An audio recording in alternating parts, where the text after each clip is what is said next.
Bonjour tout le monde. Ce matin, nous allons parler de la parashat Beshalach.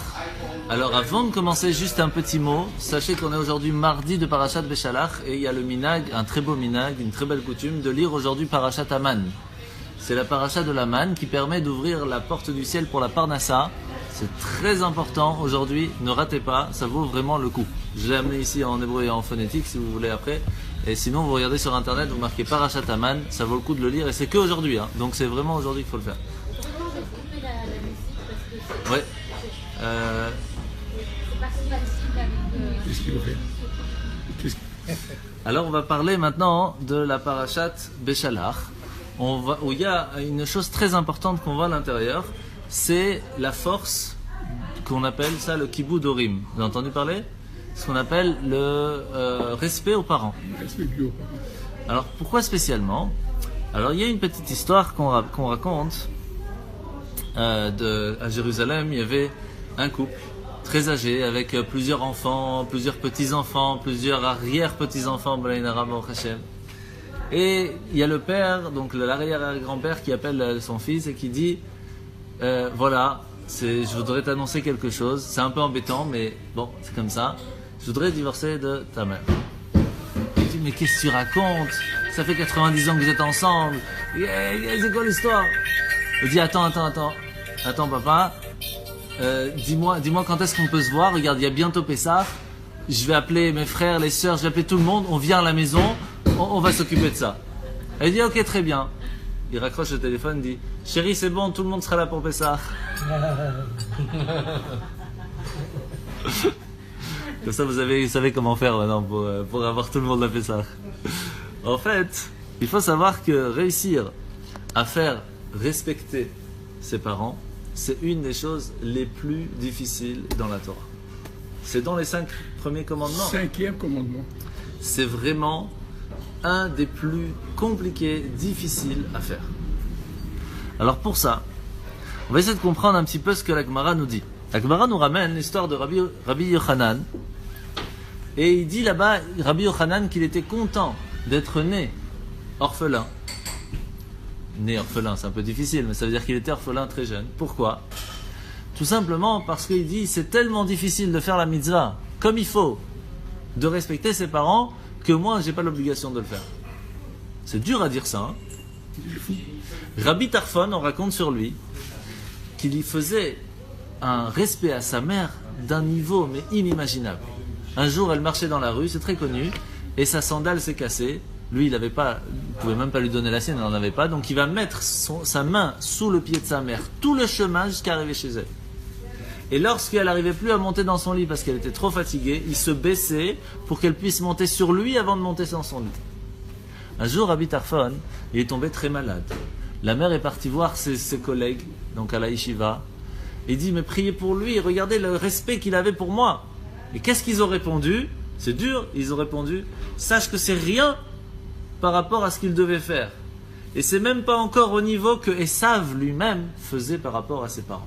Esav, on apprend le respect des parents de Esav. C'est une folie cette histoire. Alors pour ça, on va essayer de comprendre un petit peu c'est quoi l'histoire ici. D'abord, il faut savoir, il faut comprendre que lorsqu'ils sont arrivés à la sortie d'Égypte maintenant, ils vont arriver à avoir soif. Ce qui est normal. Quand il n'y a plus d'eau, ils sont partis avec des gourdes, mais à la fin, il n'y avait plus rien. Donc, ils vont arriver devant un fleuve, une rivière, comme vous voulez, qui s'appelle Mara.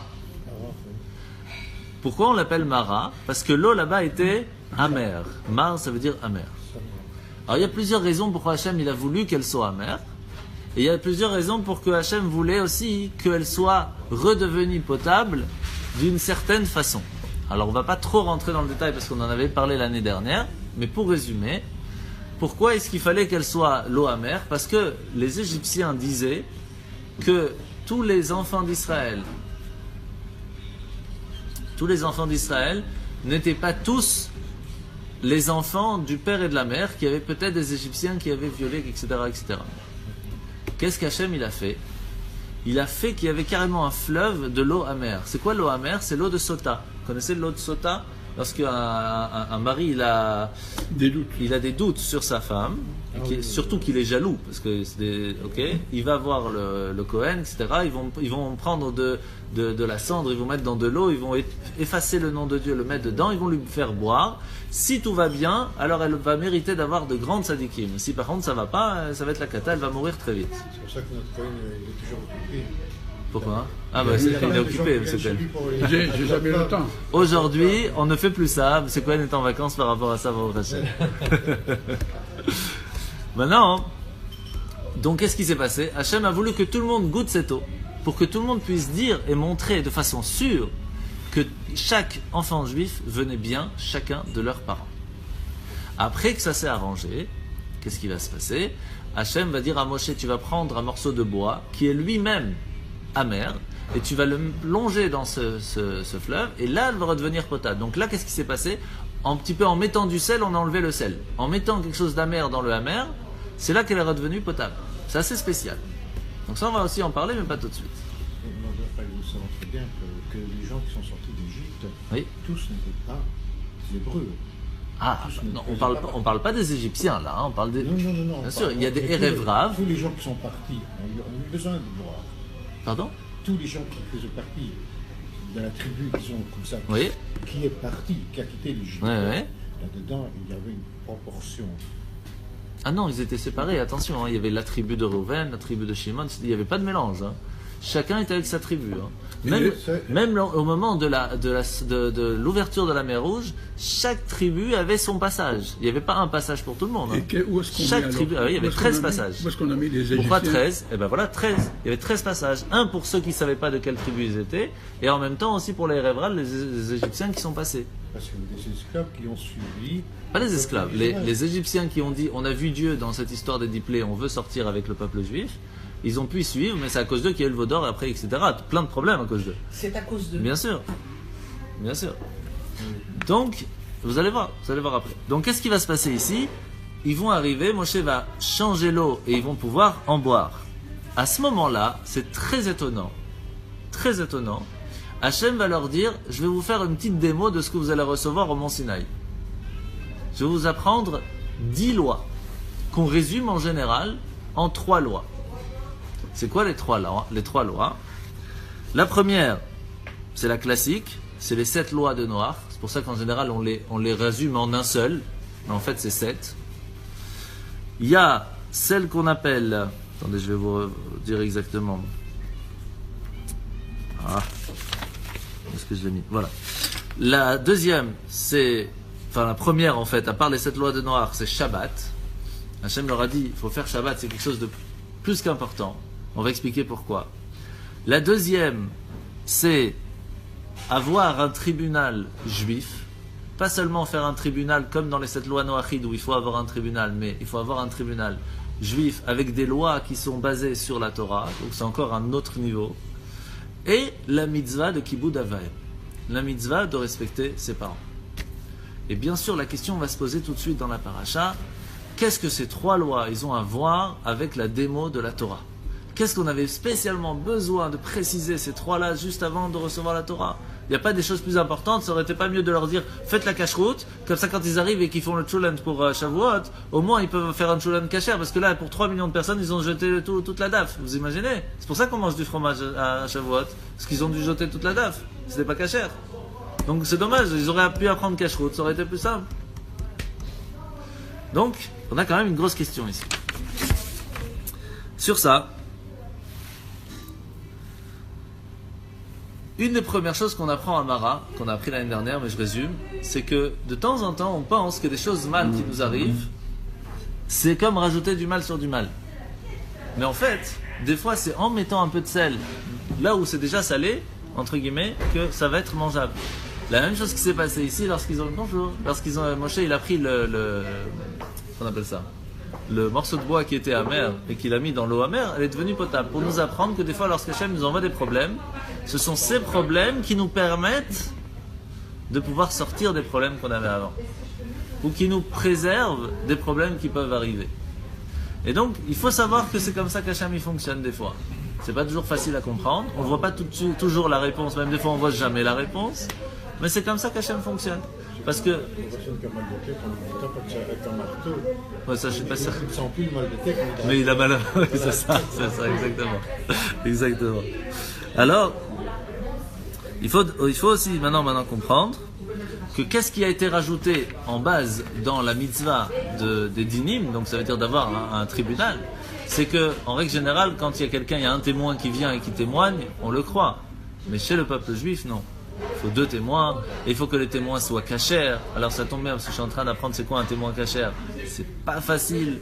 Il y a... Dans la pratique, on fait peut-être, mais en Belgique, c'est la loi, le code pénal. Quand même, on doit d'abord aller parler au Beth Din de la Torah. Bien sûr qu'on a des tribunaux cachers. Ça dépend le cas. Mais bien sûr qu'on a. On appelle ça un Beth Din. Si maintenant, bien sûr qu'on a, partout, bien sûr. Si maintenant ça ne fonctionne pas, alors on a le droit d'aller dans les tribunaux de la ville. Mais d'abord, on doit aller voir le rabbin qui s'occupe du Beth Din, c'est normal. on doit être précis là-dessus. Ah, elle est plus que précise. Ah, Parce ouais, que ouais. si tout le monde est d'accord pour dire cette personne est coupable, Alors là, elle n'est pas coupable. on l'a Exactement. on l'a quitté. Si tout le monde dit qu'il est coupable, On elle n'est pas coupable. Ah oui. C'était Diane de Bruxelles. Moi, je suis Cohen. Ah mais le Cohen, c'est... Mon grand-père était Cohen aussi. Ah. Mon grand-père maternel. Il s'appelait Cohen. On veut supprimer ça en Israël. Ouais, ouais. Avant Alors, la on continue. Tendance actuelle, on veut supprimer tous les Cohen qui ne sont pas Cohen. Oui, ils ont changé de nom, ils ont dû changer dans la vie. Bien sûr. Combien de fois ils ont dû changer de nom? Alors maintenant, on va essayer de comprendre, messieurs, dames. On va essayer de comprendre. F. Monsieur Cohen. On va essayer de comprendre maintenant Parce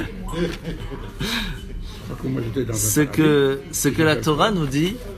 Qu'est-ce que va recevoir une personne lorsqu'elle va faire le respect des parents, ou qu'est-ce qu'elle pourrait recevoir si elle ne fait pas le respect des parents. afin que tes jours soient plus longs dans le pays que je Alors le plus classique, c'est ce qu'on va apprendre la semaine prochaine dans Parashat Yitro. Celui qui respecte ses parents mérite de vivre longuement, très longtemps. Ça c'est le plus connu que la Torah nous dit.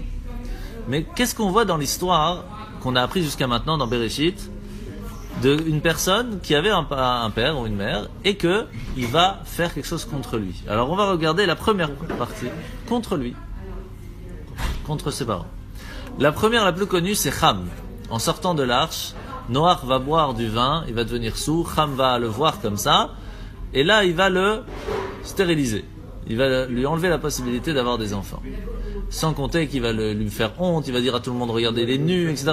Plein d'histoires sans rentrer dans le détail. À ce moment-là, quand il va se réveiller d'après sa cuite, si vous voulez, eh bien Noach va le maudire, pas lui, parce que étant donné que Hachem l'avait béni, Kenaan, Ham, donc il va pas pouvoir le maudire lui, mais il va maudire ses descendants. Et donc ses descendants seront des esclaves, etc. C'est exactement. Donc je rentre pas dans le détail. Donc on voit ici que quand quelqu'un ne fait pas Chas v'Shalom ce qu'il doit à ses parents, ça peut aller très loin la malédiction qu'on peut recevoir. Bon, ici, ouais. Pour ne pas, en fait, ce qu'il a dit, je veux pas qu'il y ait d'autres enfants de Noach, parce que s'il y a d'autres enfants, alors on va devoir se partager le monde entier en plus que 3. Il y avait Shem, Ham et Yafet. Il a dit, je veux avoir ma part à moi, ça, c'est tout. C'est pas sympa, c'est pas comme s'il devait se partager 2 villes, quoi. Il y avait le monde entier, mais bon. Il a quand même reçu l'Afrique. Ah oui, ça veut pas dire que c'est bien, mais il a reçu.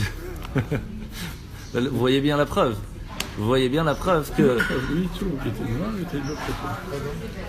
Je dis non parce que Yitro qui était noir. Non, mais attention, on parle pas ici d'une couleur de peau. On parle des enfants. Oui, il faut faire attention. C'est le pays des noirs. Oui, mais c'est pas parce qu'une personne est spécialement noire que ça veut dire qu'elle est descendante de Ham. Faut faire la différence. C'est pas la même chose. Je ne parle pas de venu mort, je le vois. Oui, d'accord. Après, on a l'histoire de Yaakov, un classique. Qu'est-ce qui se passe? Non, pardon, il y a Abraham d'abord. Abraham, il va quitter ses parents. Et là, c'est marqué, et là, c'est spécial. Franchement, même encore aujourd'hui, j'ai toujours cette question qui n'est pas tout à fait compréhensible. Abraham, c'est écrit, il va partir de chez lui et son père va mourir. Sauf qu'il n'est pas mort à ce moment-là. Mais ben non, il n'est pas mort. Alors pourquoi c'est écrit qu'il va mourir? Il est mort à Harar. Eh ben oui, alors, qu'est-ce que ça veut dire qu'il meurt?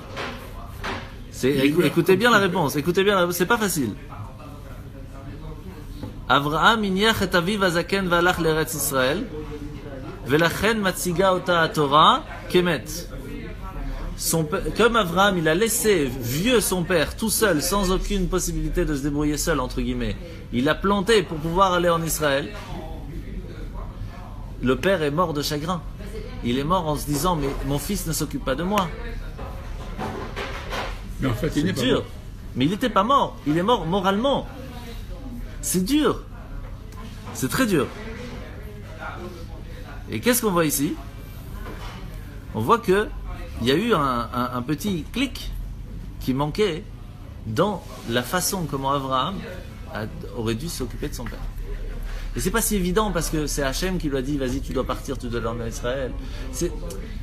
C'est pas évident comme histoire. Et franchement il n'y a pas de réponse tout à fait claire sur ça. Mais en tout cas on voit qu'il y a un souci de ce côté-là.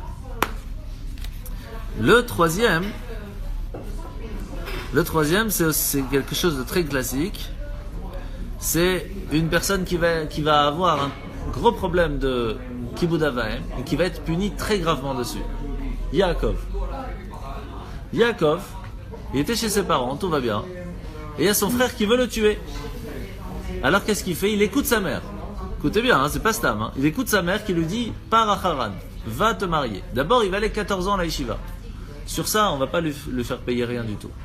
Quand on va pour étudier, on va pas le faire étudier. On n'est pas puni. Après, il va aller combien de temps chez Haran? Non mais tout va bien, M. Cohen, tout va bien. Il va aller chez Lavan, il va travailler combien de temps pour avoir Rachel? 7 ans. D'abord, en fin de compte, il va se marier avec Léa. Il va se marier avec Rachel, il va travailler encore 7 ans. Parce qu'il va se marier avant de travailler par rapport à Rachel. Et il épouse de sœur. Oui, ça on en a parlé la dernière fois déjà. Et il épouse de sœur. Alors que c'est interdit. C'est strictement. Et on en a déjà parlé la dernière fois. C'est pas grave. Qu'est-ce qui va se À ce passer? moment-là, on permet pour Monsieur Cohen, qu'est-ce qui va se passer à ce moment-là? Il va travailler encore combien de temps? 6 ans. 6 ans. En tout, ça fait 14 plus 6, 20 ans. Le temps de retour avec toute la famille, etc., avant d'arriver chez lui, 2 ans. Il va rester un an à Hebron, etc. Et tu sais, Donc en tout, ça fait 22. En Turquie sur le front. 22. Harare. Les 14, on ne les compte pas. C'est Pourquoi? en Parce Turquie, qu'on n'est pas sur puni le sur front. quand quelqu'un va Et étudier lui, à il Torah. habite Beersheba. Qu'est-ce qu'on montre ici, Monsieur Cohen? Que pendant 22 ans, il n'a pas pu faire la mitzvah de respecter ses parents. Pendant 22 ans. C'est dur, hein? Il n'est pas fautif. Je suis d'accord avec vous. On va voir, la question se pose. Attention, hein, j'ai pas fini. Hein. Et pourtant, Yosef va être en dehors de chez lui pendant 22 ans pour le punir que lui n'a pas pu faire le respect des parents. De la même façon, Yosef, son fils, n'a pas pu le faire. Mais ça impliquerait que Vous imaginez comment le respect... les voir, C'est... c'est aller les voir. Parce qu'il va Oui, c'est passer un coup de fil, là, comment ça va. Mais ils n'avaient pas, c'est pour ça. Donc, qu'est-ce qui va se passer? On voit ici que le respect des parents a un tellement grand, c'est tellement fort qu'il faut faire attention à chaque détail. Et comme vous avez dit, pourtant, c'est pas vraiment de sa faute. À quel moment il a tout perdu? Yaakov, au moment où Rivka envoie un message, il dit c'est bon, tu peux rentrer maintenant, tu t'es marié avec les 2 femmes, tu peux rentrer. Il a dit non, d'accord, je rentre. Lavan lui dit non, reste encore pour travailler. Il reste 6 ans, c'est ces 6 ans-là qui lui a fait perdre les 22. Parce que s'il serait parti direct, il n'aurait pas été puni sur rien. Mais comme il a montré qu'il était venu pas que pour écouter sa mère, mais aussi pour lui-même, et qu'il a dit c'est pas grave que mes parents sont tout seuls, ben il a payé sur le reste aussi. C'est les seules années où il n'a pas payé, c'est sur l'étude de la Torah. Sur ça, on ne paye pas. Ben, 22 ans, il n'a pas pu voir son fils Yosef. Ah, c'est ça. Le même. Donc on voit ici que faire attention, comment on fait attention à ses parents, c'est quelque chose de... Il faut vraiment aller dans le détail. Là, on a fait déjà 3 histoires. Il y a une 4e. Esav, lui, c'est l'inverse. Esav, il avait un kiboudav, j'ai pas dit kiboudav vahem, il avait un kiboudav, il faisait attention à son père d'un niveau extraordinaire. Quel est le détail qu'on parle sur lui? Premièrement, il faisait attention de ne jamais les faire pleurer. Ça, c'est quelque chose qui n'est pas évident. Mais surtout, quand il allait voir des personnes à l'extérieur, il s'habillait de façon normale. Même s'il allait voir des rois, il avait une certaine façon de s'habiller, mais ça allait. Mais quand il allait voir ses parents, avant de rentrer dans la tente de ses parents, il s'habillait comme un prince. Pour lui, ses parents, c'était toute sa vie. Et pourtant, on précise qu'il n'a respecté plus que son père. pas tellement sa mère.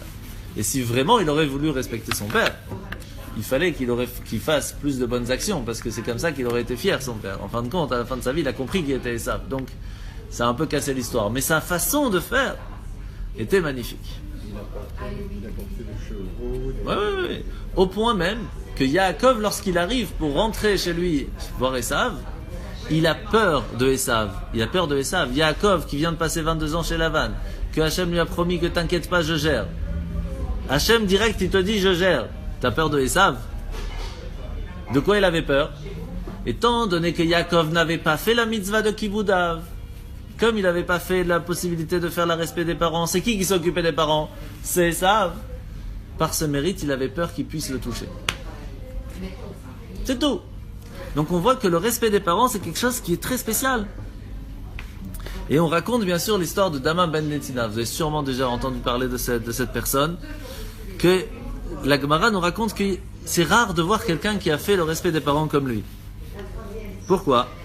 Est arrivé le jour où dans le Choshen, vous savez c'est quoi le Choshen, ce Kohen? Vous avez l'habitude, vous l'avez à la maison, c'est la plaque avec les 12 pierres que le Kohen Gadol. On la garde. On l'a gardée. Vous l'avez mis où dans votre garage? Depuis Aaron, on la garde tranquillement. Mais elle est où alors maintenant? Dans votre garage ou...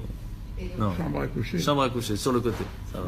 Donc il y a cette plaque où il y a les 12 pierres précieuses. Chacun est gravé à l'intérieur les 12 noms des 12 tribus. Lorsqu'une personne devait poser une question à Dieu par le Kohen Gadol, on avait la réponse qui s'allumait. Bon, on ne se rentre pas dans le détail, c'est pas la paracha. En fin de compte, il y a eu une fois où une des pierres s'est perdue. Il a fallu en racheter.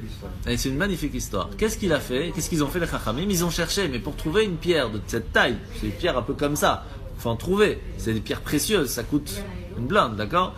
Et ils ont trouvé ça chez une personne, Dama ben Netina, qui n'était pas juive. Non.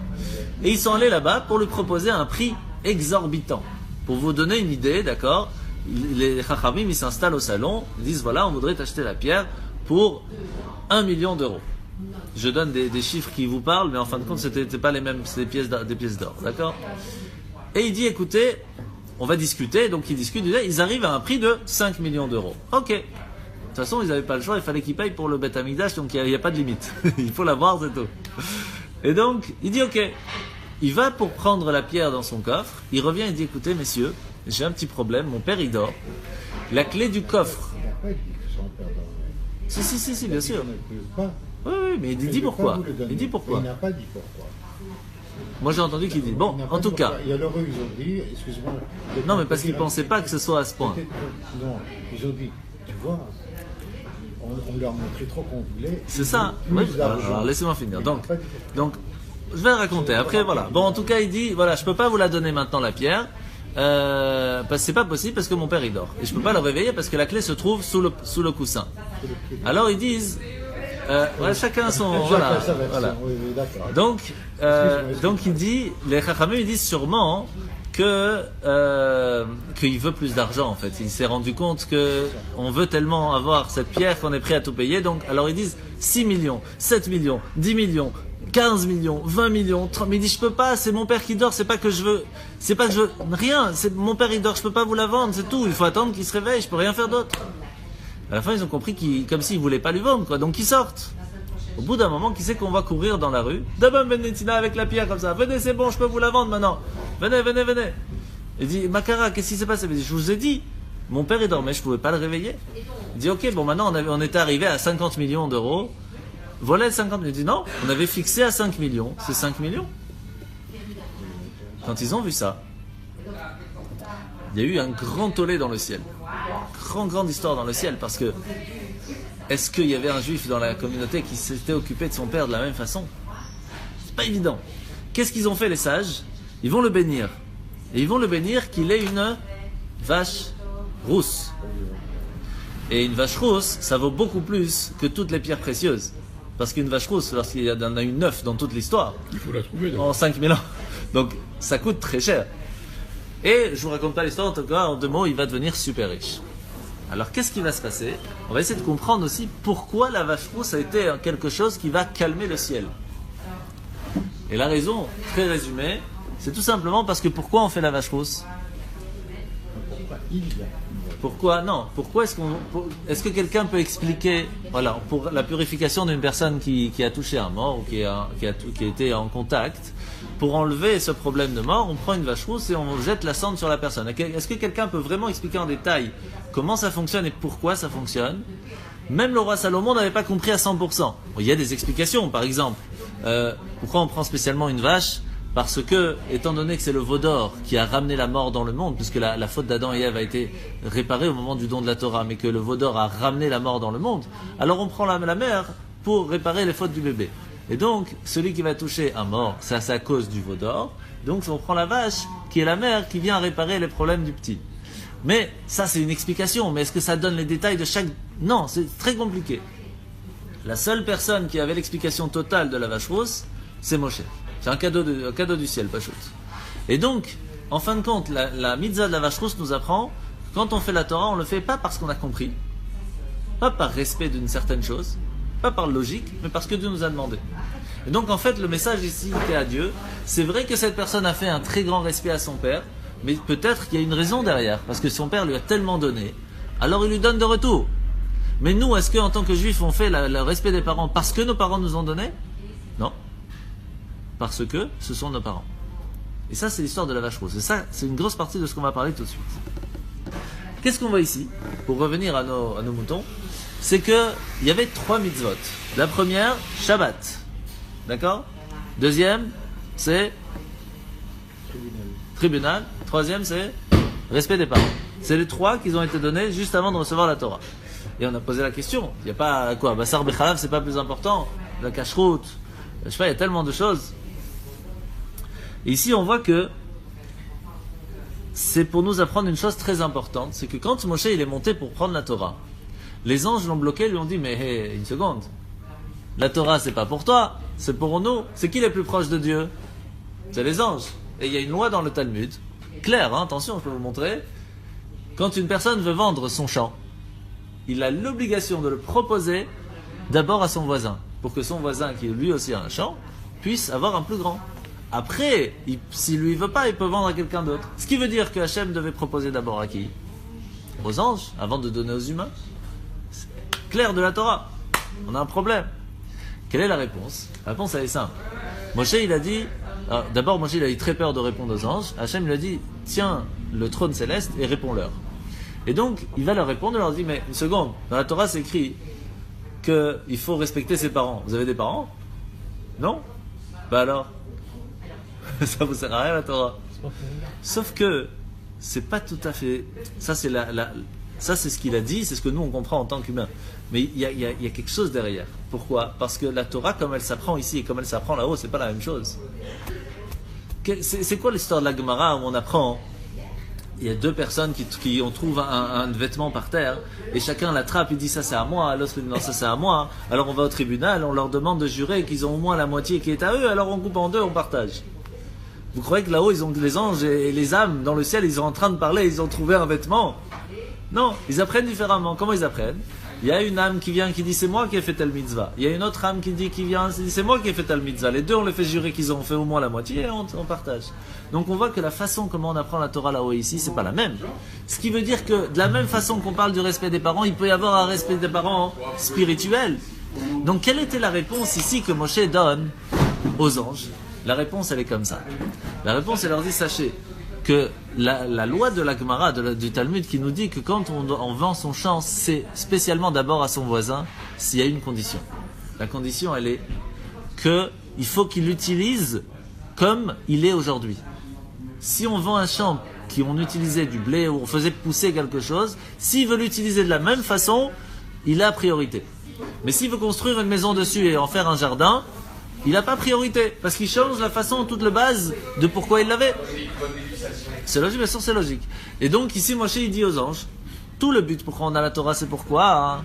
C'est pour pouvoir respecter ses parents, qui vont nous permettre d'évoluer soi-même et de remercier Hachem d'avoir tout fait dans ce monde. Mais vous n'avez pas toutes ces mitzvot là, vous n'êtes pas sortis d'Égypte, vous n'avez pas le respect des parents, vous n'avez pas Shabbat, tout ça vous avez de votre façon, mais vous n'allez pas évoluer. Un ange ne peut pas évoluer parce qu'il n'a pas le libre arbitre de choisir de faire du bien ou du mal. Il ne peut faire que la mission divine, ce qui fait qu'il n'y a pas d'évolution. Et tout le but de la Torah, c'est pas pour stagner. Le but de la Torah, c'est pour faire pousser quelque chose. Donc les anges, ils disent, on veut prendre la Torah pour y construire une maison, pour vivre tranquille avec. Mais c'est pas fait pour ça, la Torah. La Torah, elle est pas faite pour mettre dans un lit, dans une armoire et fermer. De temps en temps, on l'ouvre, on est content, on met la kippa et on met les tefs. Non. La Torah, elle est faite pour étudier, pour pouvoir évoluer. J'en vais 2 secondes. Il y a quelqu'un qui aimerait bien parler à M. Vénère. Voilà. Il est pas vénère, mais... Myriam. Allô? Ah, c'est ça, sa femme. Oui. Je profite que moi, il y a quelqu'un qui m'a appelé. Ah. Je vais l'appeler. Donc on a été avec l'histoire des anges. Et donc pour résumer, en 2 mots, comme la Torah elle est faite pour évoluer, pour changer, pour faire pousser des fruits dessus, les anges ne pouvaient pas le faire, c'est pour ça que Moshe a pu réussir à avoir la Torah. De la même façon ici, eh bien, le Kibbout Avahem qui a été donné avant même de recevoir la Torah était la préparation de la réponse de Moshe.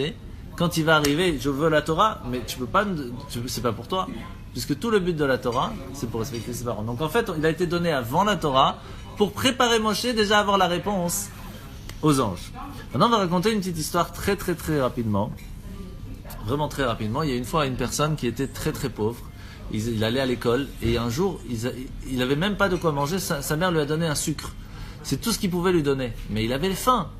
Il était prêt à aller faire les poubelles, quelque chose. Et puis au bout d'un moment, il voit une porte, il tape à la porte. Il y a une fille qui lui ouvre la porte. Et il lui dit, voilà, je vais te donner quelque chose à manger. Et pas seulement il lui donne un sandwich, mais il lui donne aussi un verre de lait. Et ça lui a redonné vie. Pas sûr de se redonner vie. 50 ans plus tard, lui il est devenu chirurgien du cœur. Arrive aux urgences une dame. Et cette dame a le même prénom et nom de famille que cette dame qui lui a sauvé la vie il y a 50 ans plus tôt. Quand il se rend compte que c'est bien elle, il s'occupe d'elle et dit, il n'y a rien à faire, c'est moi qui m'occupe. À la fin, la dame, elle reçoit la facture. Ça, plus ça, 52 800 euros. C'était en dollars. Et à la fin, c'est écrit « payé par un verre de lait ». Payé par un verre de lait. Elle a compris alors. Elle n'avait pas compris, et après, il lui a expliqué. Après 50 ans, Vous devez partir, monsieur Valda? Je vais pas je m'excuse. Non, il n'y a pas de... Excusez-moi. on prendra ton repas. On va manger ton repas. Avec plaisir. Donc, qu'est-ce qu'on apprend de cette histoire en fait? Qu'il y a une chose qui est le plus important dans la vie de tous les jours, ce qu'on appelle Akarat Hatov. Akarat Hatov, c'est-à-dire que quand quelqu'un nous a fait du bien, on doit le remercier. Une des bases du respect des parents, c'est Akarat Hatov. Les parents, ils nous ont donné la vie, ils nous ont donné à manger, ils sont occupés de nous, ils ont pris des travaux pour pouvoir payer notre école, pour pouvoir nous donner des habits. En fin de compte, on peut leur dire merci. C'est pas un minimum. Le minimum du respect des parents vient, je parle du minimum, par la karatatov, remercier pour tout le bien. Mais ça, le problème, c'est qu'un enfant ne le comprend que lorsqu'il a des enfants lui-même. Mais au moins à ce moment-là, prends conscience, ça veut dire prends conscience de tous les sacrifices que tes parents ont fait et fais-le. Alors bien sûr, on sait très bien que pour ça, on n'a pas besoin spécialement d'être juif pour le faire. C'est chacun, tout le monde, dans la vie de tous les jours, vous voyez bien que ce niveau-là de respect des parents existe chez tout le monde. Donc, qu'est-ce que Hachem nous a rajouté juste avant de recevoir la Torah en nous disant fais attention, respecte tes parents. Ça c'est classique, c'est-à-dire ça on n'a pas besoin de le marquer. Et donc, on va essayer de d'abord comprendre que vous connaissez l'histoire d'Eliyahu Hanavi. La semaine prochaine, c'est Dieu. C'est M. Venner en bonne santé. Vous savez que ce soir il y a une conférence à la Yeshiva à 20h sur le 5e élément. Il y a le Rav Sur le 5e élément. Très intéressant. 20h à la Yeshiva, ça vaut le coup. Franchement, c'est top. Avec plaisir, à bientôt. Tenez-moi au courant. Bye. Je vous raccompagne.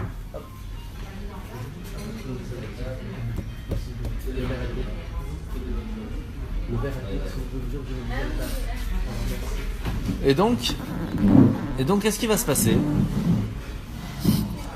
On va très rapidement raconter une histoire de Eliyahu Hanavi. Eliyahu Hanavi, dans son temps, il y avait un roi qui s'appelait Achav. Et ce roi faisait vraiment beaucoup de bêtises. Attention, il faut pousser, voilà. Magnifique. Oh, donc, au temps de Eliyahu Hanavi, il y avait un roi juif, qui s'appelait Achav. Et qui faisait vraiment beaucoup de bêtises, il avait fait de l'idolâtrie, il faisait faire aux autres, enfin une tuerie.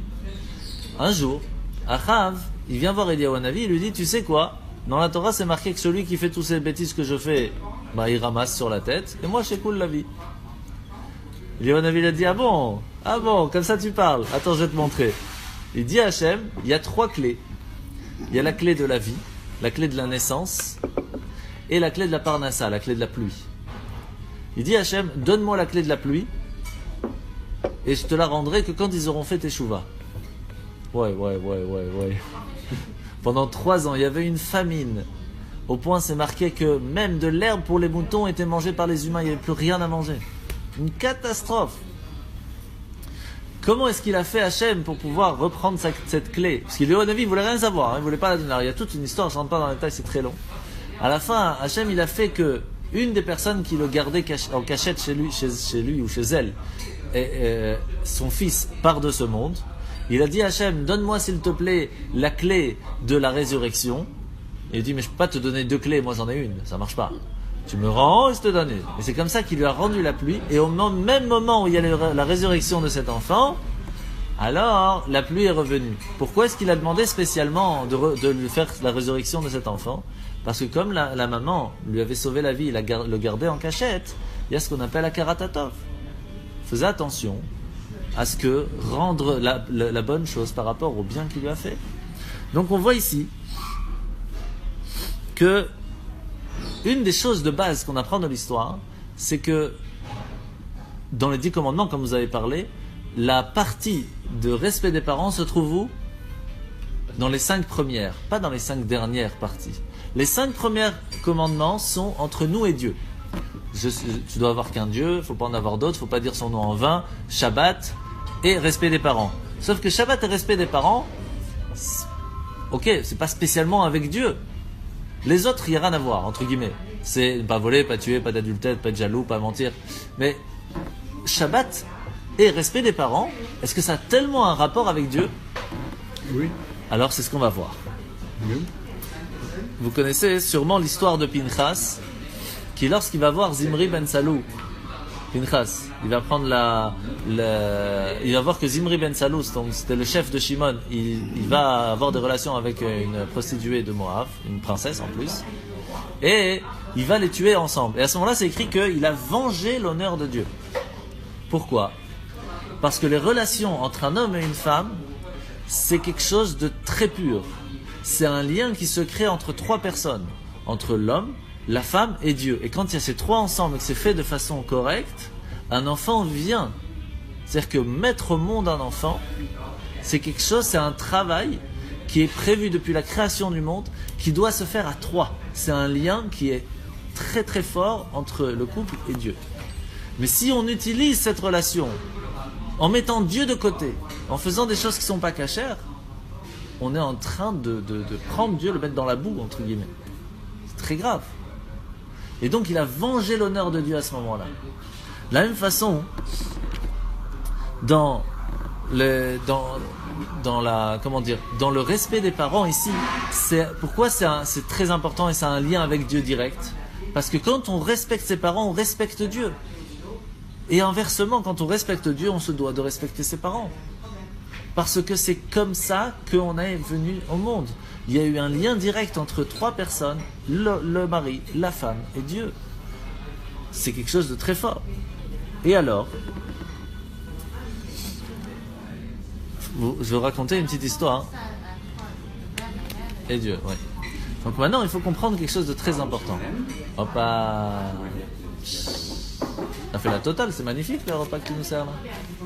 C'est un repas de fête. Ah ouais, bravo. Bah, Ah, Mazal Tov. C'est une date ce soir, hein. C'est une grande date. Alors je vais raconter une histoire qu'une fois la mère du rabbi a raconté. Le rabbi de Lubavitch, la mère du rabbi, elle raconte à quelqu'un qui lui a posé une question, qui est venu à la maison pour parler avec la mère du rabbi. Elle voit que le rabbi, en sortant, après avoir parlé avec sa mère, il arrange un peu les trucs comme ça, il arrange un peu les chaises, il arrange un peu la nappe, mais tout était déjà clean. Il n'y avait pas un millimètre de différence qui n'allait pas chez la rabbinite. Alors il a posé la question à la rabbinite, mais est-ce qu'il n'est pas en train de vous manquer de respect, entre guillemets, à ce moment-là? Voilà. Et elle dit non, tu dois savoir que depuis sa bar mitzvah, il ne m'a jamais donné le dos. Mais pour ne pas me le montrer, il arrange un peu par-ci par-là pour pouvoir partir à l'envers. pour montrer le respect que le rabbi avait à sa mère, qu'il ne lui a pas montré le dos depuis sa bar mitzvah. Vous imaginez un peu le niveau? Et moi aussi. Merci. C'est quoi? C'est du poisson? Oui, c'est du poisson, du bar. Bonne dégustation. Merci.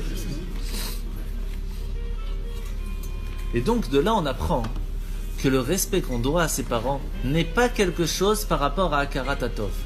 Dans le peuple juif, on ne fait pas que parce qu'on veut remercier ses parents de tout ce qu'ils nous ont donné, mais parce que ils ont été liés avec Dieu et ils nous ont amenés dans ce monde. Rien que par ça, on se doit de les respecter. Et ce niveau-là, c'est quelque chose qui n'est que chez le peuple juif. La preuve, simplement parce que c'est nos parents, ceux qui nous ont mis au monde. Rien d'autre. Et ça peut se voir dans quelle différence? Lorsqu'il y a quelqu'un qui n'a pas connu ses parents parce qu'il a été adopté, il a été rejeté, ou parce qu'ils l'ont toujours tapé, ils l'ont toujours fait du mal, etc. Alors pour ça, on va raconter l'histoire de Dama Ben Itzna, même histoire avec Dama. Un jour, sa mère est venue le frapper. Et il y a une partie de son vêtement, je ne sais pas si c'est son gant ou autre, je ne me rappelle plus exactement, qui est tombé par terre. Non, je crois que c'était le bâton avec lequel il le tapait. Il est tombé par terre. Il le ramasse et il lui rend. Il est maso. C'est pas qu'il est maso, c'est qu'il a appris ce que c'est le respect des parents. Et ça, c'est écrit dans le Talmud, à la fin de Sota, Sanhedrin, tout ça, que dans notre génération, cette façon de faire est complètement perdue. Le respect des parents aujourd'hui n'est plus d'actualité. Et maintenant, on comprend encore une fois la réponse pourquoi est-ce que c'était important pour les Chachamim de préciser que la bénédiction de pourquoi il a fait attention à ne pas réveiller son père, la bénédiction c'était qu'il ait une vache rousse. Parce que c'était tellement fort à ce moment-là, le respect des parents qu'il a eu, les sages ils ont dû quand même dire à Dieu ne t'inquiète pas, s'il a eu ça c'est seulement pour remercier son père de ce qu'il lui a donné. Mais nous en tant que juifs, on ne fait pas que ça. On respecte nos parents parce qu'ils ont été avec toi, qu'ils nous ont amenés dans ce monde, qu'ils ont eu une partie. Ils ont été associés à la création et à la continuation du monde. Être associé à ça, ça mérite du respect. Et associé à Dieu. Ben c'est ça. Et pourquoi Shabbat alors? Parce que Shabbat c'est la même chose. Shabbat c'est être associé à la création du monde. Quand une personne elle dit pendant 6 jours j'ai travaillé, le 7e jour je m'associe à Dieu à reposer ce jour qui n'est pas fait pour travailler. Je m'associe à Dieu.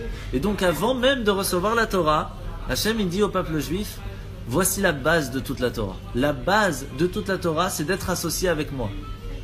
De quelle façon? 1. Tu dois faire Shabbat.